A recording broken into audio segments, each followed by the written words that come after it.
Welcome to day 12, our final day of the Advent Stitch Along. We're finishing our hoop today by using a back split stitch with our color 729 to stitch Prepare Him Room.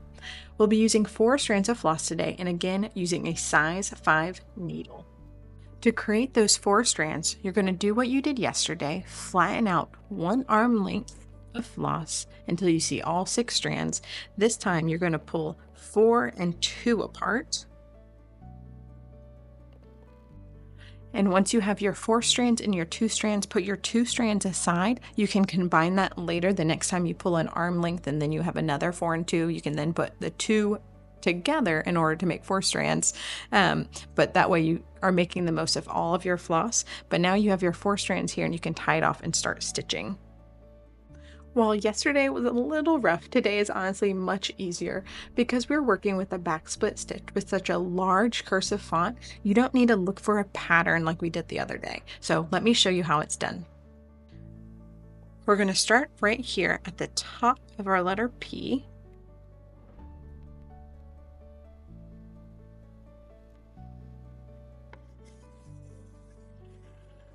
And make our first stitch.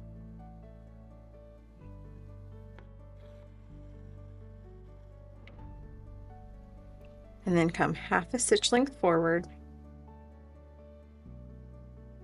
And we're going to split that previous stitch. The only thing you really need to be cautious of using this back split stitch in this cursive font right here is the areas that come together, like the end of this P here, similar to what we did with our V at the top here. You kind of want to slide it underneath some stitches. So in the situation where if you do feel like if you put another stitch on top, it's going to make it too bulky, just slide it under.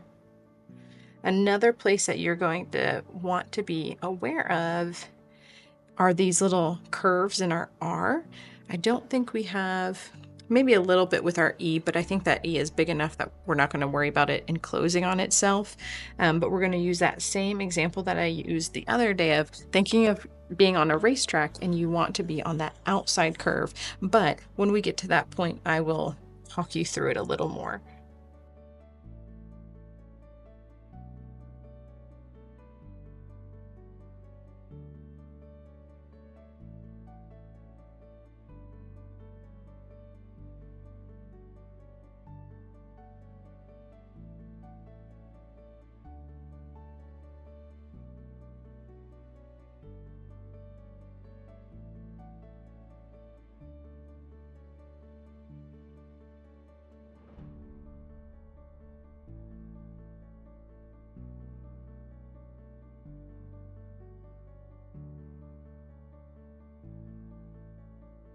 All right, so here I am at the bottom of the P. It is a little hard to see that inside the line right there, but just come up pretty close to this line and we're going to slide it under here. So I'm just going to slide it right under.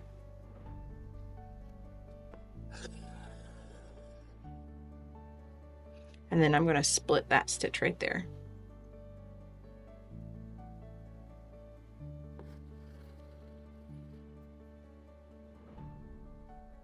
One thing to keep in mind as we start going around some of these tighter curves, thinking up here with this R, even down here, the curve in the P, your stitches are going to get a little bit closer together. You want to try and be as consistent as possible when we have, think about this nice long line here. You want all those stitches to be the same size, but when you're going around a loop of some sort, your stitches are going to have to get a little bit closer together so that you can get a nice curved line and you don't end up with any funny angles. So just keep that in mind. Be as consistent as possible when it is possible, and then of course as you have to make tighter stitches, do so, but then keep those stitches consistent.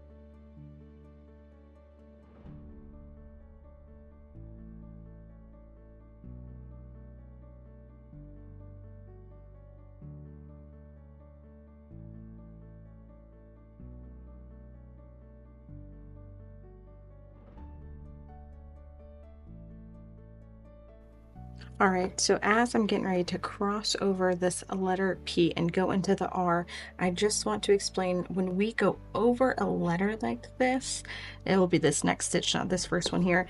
You want to, like I just said, go over it. You don't want to go under it. Think about when you're actually writing the letter. If you're with a pencil writing, you would go over. You would not pick your pencil up and skip over the line that's already drawn. So same with stitching, we're going to go right over this line, just like this.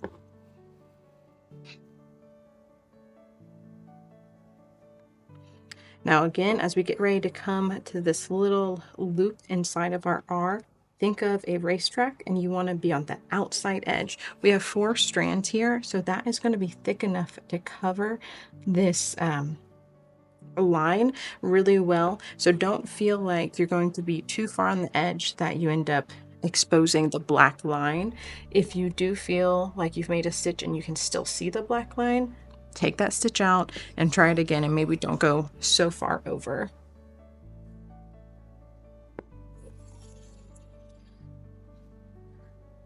So I'm going to go around this little loop. Some of my stitches are going to be smaller. Some of them are going to split not too far into the previous stitch. Like I might have to be a little closer to the end of the stitch rather than going too far into the middle of it. So like here, for example, I'm not going to stitch all the way, split all the way here. I need to be a little more at the tip. And then you can always use your needle and the stitch itself to kind of push your floss to go in the direction you want. So I could use my needle here and kind of pull it up just a bit if I want to try and make my stitch go up a little bit more.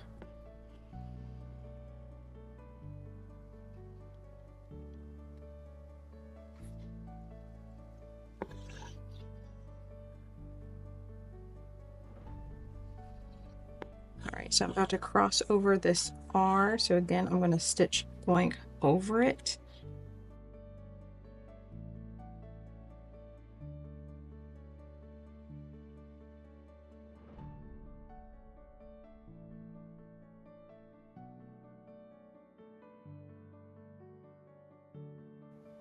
All right, so I've stitched over that line and I'm just going to keep stitching. The only thing to make note of is this E, this little loop we have here. You want to do the same thing. Think of a racetrack, try and stay on the outside edges. Then as we're going, let me take a look. Just remember you're stitching as if you are writing. So when you get to this E, you're going to go down and you're going to go around and over. You're not going to stop here and start going this direction. Just think about the way you would write the letter.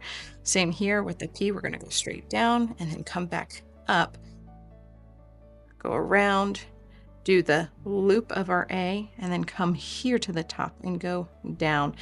I am going to try and record as much as possible. This is going to take me a little longer than some of the other videos, so I'm not sure how much is going to fully get recorded. So the only thing I want to make note of in case this gets cut off is when you get to this dot and hem, all you're doing is the tiniest little back stitch. So you're just going to come up here and go down right in front of it just a little. I would not do a French knot. You could, but I would do much fewer strands, like maybe 2 strands, because you wouldn't want your knot to look too big compared to the rest of your text. So from here, I'm going to speed this up and hopefully you'll be able to watch as much as possible. If I'm able to, I will stop and make any notes that I think are necessary to make for you.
All right, friends, can you believe it? We are done. It's been a joy to walk through this project with you, but before you leave, I still have one final video for you, and that is where I walk you through the final steps in finishing your hoop. So be sure to head over there and take a look.